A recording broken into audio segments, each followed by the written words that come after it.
అప్పుల బాధలు వెంటాడుతున్నాయా? అయితే 6 జేవిఆర్ వారి జాతిరత్నాలు ధరించండి.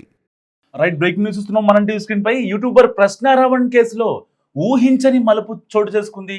ఇప్పటికే రాజద్రోహం కేసు కూడా పడింది ప్రశ్నారావణ్ మీద.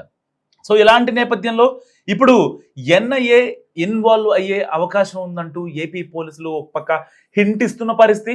సో మరి ఒకవేళ నిజంగా ఎన్ఐఏ గనక ఎంట్రీ ఇస్తే, సో ఇప్పుడు రాజద్రోహం కేసు గురించి పర్టికులర్గా తన ఫోన్ రిమాండ్ రిపోర్ట్ కావచ్చు, తన ఫోన్లో ఉన్న డేటా కావచ్చు, ఎవరెవరితో కాల్స్ మాట్లాడాడు, ఎవరెవరితో చాట్ చేశాడు, అలాంటి వాటిని రిట్రైవ్ చేసిన ఇప్పుడు ఏపీ పోలీసులు డైరెక్ట్గా ఆ డేటాను మొత్తం ఎన్ఐకి ఇస్తారు.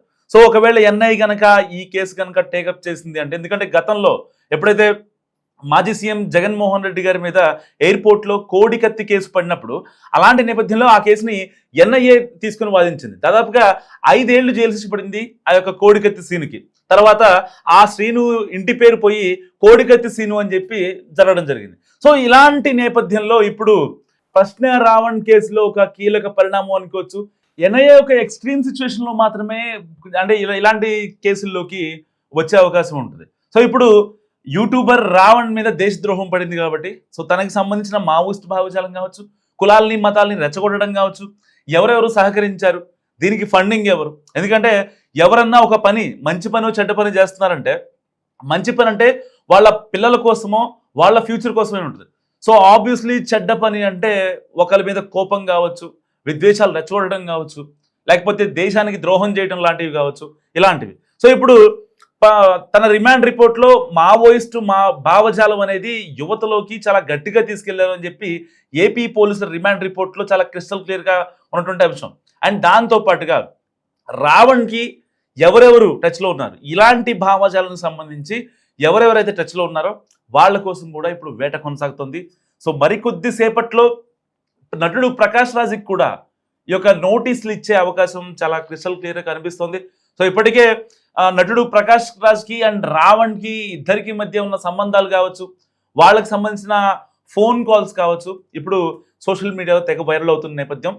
సో ఇలాంటి నేపథ్యంలో అసలు ఎందుకు అంటే కులాల్ని మతాల్ని రెచ్చగొట్టడం, లేదంటే రాజ్యాంగంలోని లేనటువంటి ఈ దళిత క్రైస్తవ అనే పదాన్ని తీసుకొని దళిత క్రైస్తవ శంకారావు అనే పేరుతో వీళ్ళెందుకు అసలు అక్కడ సభ పెట్టారు, అండ్ ఆ సభ పెట్టిన తర్వాత క్రైస్తవుల గురించి మాట్లాడకుండా విద్వేషాలు రెచ్చగొట్టడం, కులాల్ని మతాల్ని అంటే రాజ్యాంగబద్ధమైన పదవిలో ఉన్నటువంటి వాళ్ళని బూతులతో విమర్శించడం, ఇలాంటివి ఎందుకు చేశారా అనే కోణంలో ఇప్పటిదాకా పోలీసులు విచారణ జరిగింది.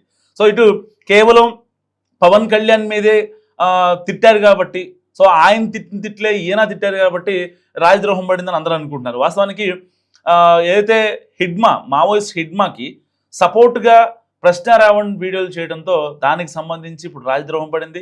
అండ్ అంతేకాక తన రిమాండ్ రిపోర్ట్లో చాలా కీలక అంశాలు, విస్తుపోయే అంశాలు వెలుగులోకి వస్తున్నాయి. సో ఇప్పటికే చాలామందితో ప్రశ్నారావణ్ ఇలాంటి సభల కోసమో ఇలాంటి మత విద్వేషాలు రెచ్చగొట్టడం కోసం చాలామందితో కాంటాక్ట్ అవ్వడం జరిగింది. సో వాళ్ళ ఒపీనియన్స్ తీసుకోవడం జరిగింది. దానికి సంబంధించిన చాట్స్ కావచ్చు ఇప్పుడు చాలా కీలకంగా మారున్నాయి ఈ కేసులో. ఒకవేళ ఎన్ఐఏ కనుక ఎంట్రీ ఇచ్చింది అనుకోండి, ఈ రాజద్రోహం కేసు ఆల్రెడీ పడింది కనుక ఎన్ఐఏ ఎంట్రీ ఇస్తే దాదాపుగా 5 ఏళ్ల నుంచి 10 ఏళ్ల వరకు శిక్ష పడే అవకాశం ఉంది. సో ఎట్టి పరిస్థితుల్లో ఒకవేళ ఎన్ఐఏ కనుక ఎంట్రీ లేకపోతే, అంటే ఆల్మోస్ట్ రాజద్రోహం కేసు వరకు వచ్చిందంటే, అంటే గడిచిన ఒక 10-15 ఏళ్ళుగా సోషల్ మీడియా ఇన్ఫ్లుయెన్సర్లు కావచ్చు, లేకపోతే యూట్యూబర్లు కావచ్చు, జర్నలిస్టులు కావచ్చు, ఎవరైతే అంటే ఒక ఓన్ ఛానల్ పెట్టుకొని మాట్లాడతారో అలాంటి వాళ్ళ మీద రాజద్రోహం పడిన దాఖలాలు అయితే లేవు. ఒకవేళ ఇప్పుడు ఇది రాజద్రోహం కేసు పడింది కాబట్టి పక్కా ఎవిడెన్సెస్తోనే పోలీసులు ఈ యొక్క కేసును పెట్టారు కాబట్టి, సో ఇప్పుడు ఎన్ఐఏ కనుక రంగంలోకి దిగితే ఎట్టి పరిస్థితుల్లో 5 ఏళ్ల నుంచి 10 ఏళ్ల వరకు జైలు శిక్ష పడే అవకాశం ఉంది. గతంలో ఎన్ఐఏ ఇన్వాల్వ్ అయిన కేసు ఏదైతే ఉందో కోడికత్తి సీన్ కూడా 5 ఏళ్లు జైలు శిక్ష పడింది. మరి ఇప్పుడు ఈ ప్రశ్నారావణ్ కేసులో ఎన్నేళ్లు జైలు శిక్ష పడుతుంది అనేది సో ఇప్పుడు తేలాల్సి ఉంది. ఇప్పటికే నెల్లూరు సెంట్రల్ జైల్లో ప్రశ్నారావణ్ రిమాండ్ ఖైదీగా ఉన్నారు. ఇప్పటికే ఏపీ పోలీసులు తనని కస్టడీ కోరారు. సో కొంత సమాచారం కావాలి. ఆల్మోస్ట్ ఏదైతే 4 రోజుల హడావుడిలో అయితే ఉందో అక్కడ పిఠాపురం కావచ్చు, సర్పవరం కావచ్చు, గన్నవరం కావచ్చు, ఇనగుదురు కావచ్చు, ఇలాంటి పోలీసులు ఎక్కడా కూడా ప్రశ్నారావణ్ నోరు మెదపలేదు. నేను ఇదంతా కలిపి ఒక వీడియో చేస్తాను, నాకు నచ్చింది చేసుకుంటా అని ఈ యొక్క ఎంక్వైరీ టైంలో మాట్లాడిన సిచ్యువేషన్, తర్వాత బెయిల్ రావటం, అండ్ ఆ తర్వాత మళ్ళీ కోర్టు రిమాండ్ విధించడంతో గన్నవరం కోర్టు మళ్ళీ నెల్లూరు సెంట్రల్ జైలు తరలించారు. సో ఇలాంటి నేపథ్యంలో ఇప్పుడు ఏం జరగబోతుంది అనేది క్షణక్షణం ఉత్కంఠగా ఉన్నది. ఎందుకంటే దీని వెనకాల ప్రకాష్ రాజ్ ఉన్నారు, లేకపోతే జగన్మోహన్ రెడ్డి గారు ఉన్నారు. ఇలాంటి ఆరోపణల నేపథ్యంలో ఎవరిని ప్రూవ్ చేసుకోవాలి? ఎందుకంటే జగన్మోహన్ రెడ్డి గారు చాలా క్లియర్గా ఒక అంటే ఒక ట్వీట్ చేశారు. సో దాంట్లో హే రామ్ సేవ్ ఆంధ్రప్రదేశ్ అని పెట్టారు. సో బేసిక్గా అంటే ఎవరి మతాలు ఎవరి కులాలని కాదు, జగన్మోహన్ రెడ్డి గారి నోటి వెంట నుంచి హే రామ్ అనే మాట నాకు తెలిసి, నా తెలిసి అయితే ఇప్పుడే ఫస్ట్ టైం వింటున్నాను. సో బేసిక్గా ఆయన అంటే ఆయనకి ఏదైనా స్ట్రెస్ ఉన్నా సరే ఆ యేసుక్రీస్తుకి ప్రేయర్ చేసుకుంటారు. సో ఆయన కూడా ఆ విషయాన్ని చాలాసార్లు బయటకు చెప్పిన పరిస్థితి. మరి ఇలాంటి నేపథ్యంలో ఈ సంఘ విద్రోహ శక్తులకు ఏదైతే రాజద్రోహం పడిన వ్యక్తులు ఉన్నారో వీళ్ళకి ఎవరు ఫండింగ్ ఇస్తున్నారు, ఎవరు అలా చేయమంటున్నారు అనేది కూడా ఇప్పుడు తేలాల్సి ఉన్నటువంటి వాస్తవం. ఎందుకంటే ఈ కేసులో ఇప్పటిదాకా రిమాండ్ రిపోర్ట్ని చూసి చాలామంది లేదు పవన్ కళ్యాణ్ తిట్టారు కాబట్టి పడింది అనుకున్నారు. కానీ దీంట్లో రోజు రోజుకి నమ్మలేని విషయాలు బయటకు వస్తున్నాయి. సో దీంట్లో దీని వెనక ప్రకాష్ రాజ్ ఉన్నారు, కొంతమంది జర్నలిస్టులు కూడా ఉన్నారు, అండ్ దానికి సంబంధించి ఎవరైతే ఫండింగ్ చేసేవాళ్ళు చాలా కీలకంగా ఉన్నారో వాళ్ళు కథ అంటే ఆఫ్ ద రికార్డులో ఉండి నడిపించే వ్యక్తులు కూడా చాలా కీలకం.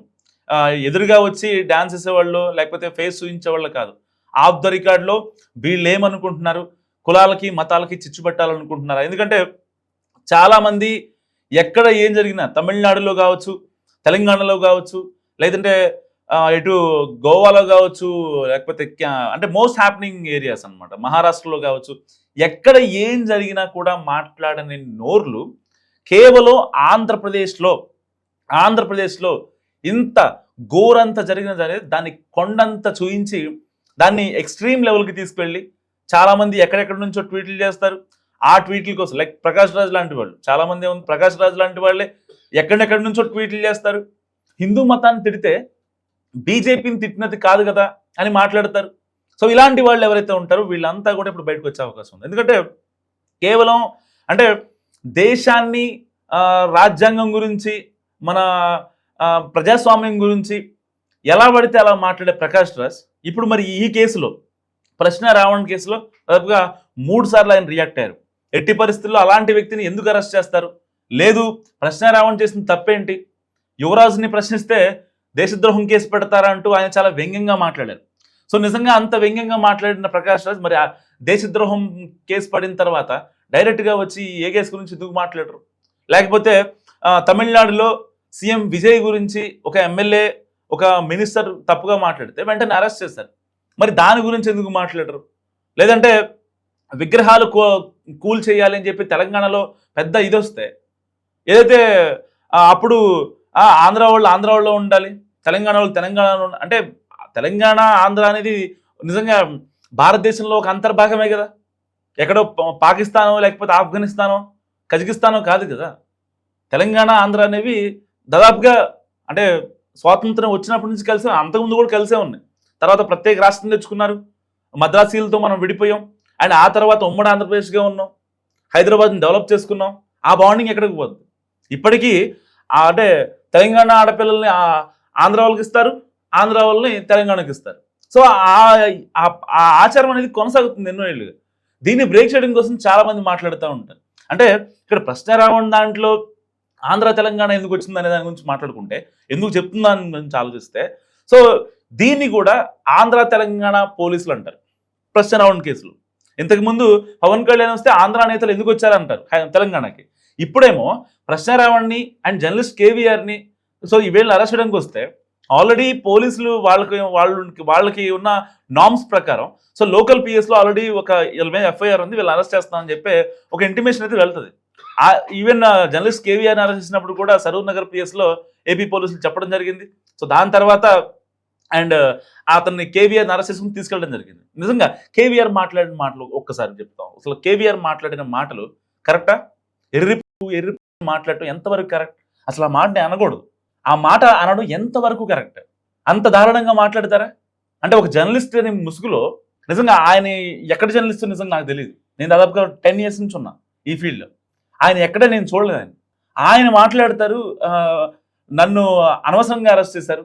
ఈవెన్ వాళ్ళ భార్య కూడా మాట్లాడతారు ఏమని, లేదు అసలు కేవీఆర్ని అరెస్ట్ చేయాల్సిన అవసరం వచ్చింది, మీ ఇంట్లో స్టూడియో పెట్టుకొని మీ ముందే మాట్లాడిన మాటల్ని మీకు ఎలా తెలియదమ్మా, నాకు అర్థం కాదు. నిజంగా ఏ ఆడపిల్లకి అలాంటి ఇబ్బంది రాకూడదు. అంటే వాళ్ళ భర్తని పోలీసులు లాక్కెళ్ళిపోతున్నా నిస్సహాయ స్థితిలో ఉండే సిచ్యువేషన్ నిజంగా ఏ ఆడపిల్ల రాకూడదు. ఈవెన్ ప్రశ్నారావణ్ కేసులో కూడా సేమ్ అదే జరిగింది. వాళ్ళ ఆవిడ మాట్లాడారు ఒక మాట, మమ్మల్ని అందరినీ చంపేయండి అని చెప్పి. నిజంగా నాకు అక్క చెల్లెళ్ళు ఉంటారు, నాకు అందరూ ఉంటారు. సో ఆ ఎమోషన్స్ అనేది నిజంగా అందరికీ ఉంటాయి. కానీ నిజంగా ఏ ఆడపిల్లకి అలాంటి కష్టం రాకూడదు. కానీ వాస్తవానికి నిజంగా రాజ్యాంగ బద్దలో ఉన్నటువంటి వాళ్ళని, లేదంటే ఈ మావోయిస్ట్ భావజాలం ఎగదోయడం, పవన్ కళ్యాణ్ నోట్లో అని గ్యాప్ ఇచ్చి మాట్లాడటం, ఇవి ఈ మాటలన్నీ సనాతన ధర్మాన్ని సన్ ప్లస్ ఒక బూత్తో మాట్లాడటం, సనాతనాలంట మీమర్స్ యూజ్ చేస్తున్నారంట. ఒక్క మీమ్ చూపించండి నాకు, సనాతనాన్ని మీమర్స్ వేసింది. ఇప్పుడు మీమర్స్ అంటే కామెడీ యాంగిల్లో వేస్తారు, సనాతనాన్ని కూడా కామెడీ యాంగిల్లో చేసేవాళ్ళు అంటే ఎవరు? వాళ్ళకి ఆ మతం నచ్చక ఎక్స్ట్రీమ్లో పీక్స్లో ఉండిపోయినటువంటి వాళ్ళు తప్ప ఇంకెవరు వేస్తారు మీమ్స్? సో ఇలాంటి నేపథ్యంలో ఇప్పుడు ఈ అరెస్టులు ఏవైతే కొనసాగుతున్నాయో వీళ్ళ మీద అండ్ వీళ్ళకి సహకరించే వాళ్ళ మీద పర్టికులర్గా ఇప్పుడు ఎన్ఐఏ ఉక్కుపాదం మోపవుతుంది. సో ఒకవేళ అంటే దేశద్రోహం కేసు పడినా, లేకపోతే సంఘ విద్రోహ శక్తులు అనే ఒక ముద్ర పడిన దాంట్లో ఎన్ఐఏ ఇన్వాల్వ్మెంట్, అంటే ఇండియన్ హిస్టరీలో ఏ కేసు తీసుకున్నా సరే, సో దాంట్లో NIA involvement of the record కావచ్చు, లేకపోతే డైరెక్ట్గా రంగంలో దిగిన కేసులు కూడా చాలా ఉన్నాయి. సో ఇలాంటి నేపథ్యంలో ఇప్పుడు ఎన్ఐఏ ఇన్వాల్వ్ అయితే మరి ఎన్నేళ్ళు జైలు శిక్ష పడే అవకాశం ఉంది. అసలు ఇప్పుడు చాలామంది అడుగుతున్నారు, అంటే ఈవెన్ మనం టీవీ వేదిక కూడా కొన్ని చేసిన వీడియోలు కావచ్చు, ప్రశ్నారావణ్ మీద చేసినవి కావచ్చు, బయట ఛానల్లో ఆ వీడియోలకి కామెంట్స్ కావచ్చు, నేను ఒకటే అబ్జర్వ్ చేశాను. అసలు ప్రశ్నారావణ్కి ఏ శిక్ష వేయాలి? ఉరి శిక్ష వేయాలా, 10 ఏళ్ళు జైలు శిక్ష వేయాలా, అసలు ఏ శిక్ష వద్దా అనేది చాలామంది మాట్లాడుతున్నారు. సో మీరేమనుకుంటున్నారు? మస్ట్ కామెంట్ చేయండి.